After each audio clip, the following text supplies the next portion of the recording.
बकरा ईद आते ही social media पर एक ऐसा गिरोह भी एक्टिव हो जाता है जिसकी नज़र में ये त्यौहार दुनिया का सबसे क्रूर त्यौहार है। हालांकि ये अकेला ऐसा त्यौहार है जिससे भारत के 50 करोड़ लोगों को रोजी रोटी प्रदान होती है। ये भारत की अर्थव्यवस्था में एक दिन में 1,40,000 करोड़ का इजाफा कर देता है। भारत में लाखों करोड़ों गरीब परिवार ऐसे हैं जो बकरी पालन का काम करते हैं और ये त्यौहार उनकी कमाई का सबसे बेहतरीन जरिया है। बकरा ईद अकेला ऐसा त्यौहार है जिसका फायदा किसी कारपोरेट या चीनी कंपनी को नहीं बल्कि देश के आम आदमी और ग्रामीण अर्थव्यवस्था को मिलता है। जानवर को बेचने से लेकर ट्रांसपोर्ट और कुर्बानी करने का पूरा तंत्र ग्रामीण क्षेत्रों से होकर गुजरता है और इस तरह पूरा पैसा ग्रामीण और आम लोगों के हाथों में पहुंच जाता है। भारत में मुसलमानों की आबादी 35 करोड़ के करीब है, जिनमें 20% मुसलमान कुर्बानी करवाते हैं, यानी 7 करोड़ मुसलमान कम से कम औसतन 20,000 की कीमत के बकरे या जानवर में हिस्सा लेते हैं। इस तरह भारत की अर्थव्यवस्था में एक दिन में 1,40,000 करोड़ रुपए का इजाफा हो जाता है। बकरा ईद भारत की ग्रामीण इकोनॉमी को एक ही दिन में आसमान में पहुंचा देती है। कस्बों और देहातों के हिंदू परिवार जो बकरी पालन इत्यादि का काम करते हैं, उन्हें बकरा ईद में इतनी पर्याप्त धनराशि मिल जाती है कि उनके साल भर का खर्च निकल जाता है। ये त्यौहार 70 लाख परिवारों को रोजगार प्रदान करता है। दुनिया के बड़े बड़े वैज्ञानिक आज बकरा ईद के आर्थिक फायदों पर शोध कर रहे हैं। अर्थशास्त्रियों के मुताबिक बकरा ईद के त्यौहार पर पूरी दुनिया में मुसलमान 3 ट्रिलियन से अधिक की धनराशि मवेशियों इत्यादि को खरीदने में खर्च कर देते हैं। ये आंकड़ा भारत की कुल जीडीपी से अधिक है। बकरा ईद का त्यौहार भारत में ही 35 करोड़ लोगों को मुफ्त भोजन की सहूलियत मुहैया करा देता है। ये त्यौहार प्रत्यक्ष और अप्रत्यक्ष रूप से करोड़ों लोगों के रोजगार का जरिया भी है। भेड़ बकरी और बड़े जानवरों को पालने का काम देश का सबसे गरीब तबका और गांव में रहने वाले हर वर्ग के लोग करते हैं। इसमें बड़ी तादाद गरीब हिंदुओं की है। गांव में गरीबों के लिए भेड़ बकरियां किसी एटीएम मशीन की तरह होती हैं, जिन्हें वो जरूरत के समय बेचकर पैसा कमा सकते हैं। बकरा ईद के माध्यम से आज करोड़ों गरीब परिवार के बच्चे शिक्षा के साथ अपनी 2 वक्त की रोटी प्राप्त कर रहे हैं। भारत में भेड़ बकरी पालन का बाजार कितना बड़ा है उसका अंदाजा इसी बात से लगाया जा सकता है कि हर साल भारत बकरा ईद के समय बांग्लादेश को 50 लाख जानवर सप्लाई करता है। बकरा ईद के समय भारत में सबसे ज्यादा मसालों की बिक्री होती है।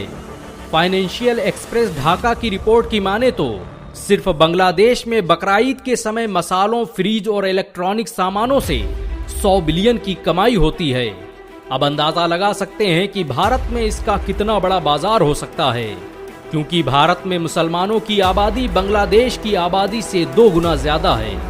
ईद उल अजहा यानी बकरा ईद के त्यौहार में बड़े पैमाने पर चमड़े का उत्पादन होता है, जिससे बड़ी बड़ी फैक्ट्रियों को आसानी से कच्चा माल प्राप्त हो जाता है। जो लोग बकरा ईद की कुर्बानी पर क्रांति करते हैं, उन्हें ये नहीं पता कि जिस बेल्ट और जिस जूते को वो पहने हुए हैं उसमें इस बकरा ईद के त्यौहार का बड़ा योगदान है। ये त्यौहार हर क्षेत्र और हर वर्ग को नौकरियों के मौके प्रदान करता है। मवेशियों को लाने ले जाने के लिए बड़े पैमाने पर ट्रांसपोर्ट का प्रयोग होता है, जिससे एक नई अर्थव्यवस्था जन्म लेती है। बकरा ईद के समय भारत में एक दिन में 60,000 टन नमक इस्तेमाल हो जाता है। ये नमक कच्ची खाल को सुरक्षित करने के लिए इस्तेमाल किया जाता है।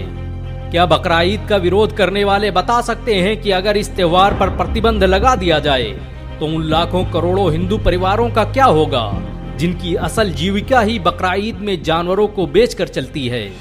ये वो फिक्स्ड डिपॉजिट है जिसे गरीब हर बकरीद पे कैश करवाते हैं। ये दुनिया का अकेला त्यौहार है जहां पर पैसा बाजार के बजाय सीधा गांव की तरफ जाता है।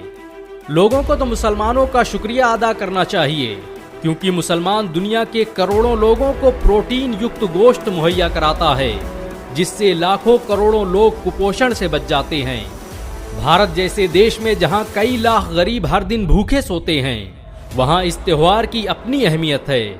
बकरा ईद के त्यौहार का प्रभाव कितना बड़ा हो सकता है उसका अंदाजा इस बात से लगाया जा सकता है कि सऊदी अरब की सरकार ने तो बकरा ईद के गोश्त को लंबे समय तक सुरक्षित करने के लिए बड़े बड़े फ्रीजर प्लांट लगाए हैं, ताकि बाकी बचे गोश्त को फेंकने के बजाय उन देशों में भेजा जा सके जहां भुखमरी और गरीबी के हालात हैं। इस योजना के तहत हर साल बकरीद के मौके पर 24 देशों में कुर्बानी का बचा हुआ गोश्त भेजा जाता है। जो लोग भारत में कुर्बानी और बकरीद के त्योहार का विरोध करते हैं, उनसे पूछना चाहिए कि भारत पिछले 10 सालों में दुनिया का नंबर 1 बीफ निर्यातक देश कैसे बन गया।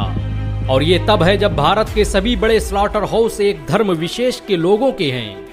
दरअसल बकरीद पर जो लोग क्रांति करते हैं, उन्हें दिक्कत मांसाहार से नहीं बल्कि मुसलमानों से है। इसलिए निश्चिंत रहें और जब भी कोई कुर्बानी या ईद उल अजहा पर बहस करता दिखे तो गोश्त का मजा लेते हुए उसे ये वीडियो जरूर फॉरवर्ड करें। अगर एक मुसलमान होने के नाते आपको गर्व महसूस हुआ हो तो इस वीडियो को लाइक और शेयर जरूर करें। ऐसी और वीडियो को देखने के लिए हमारे चैनल को सब्सक्राइब करें, घंटा जरूर दबाएं।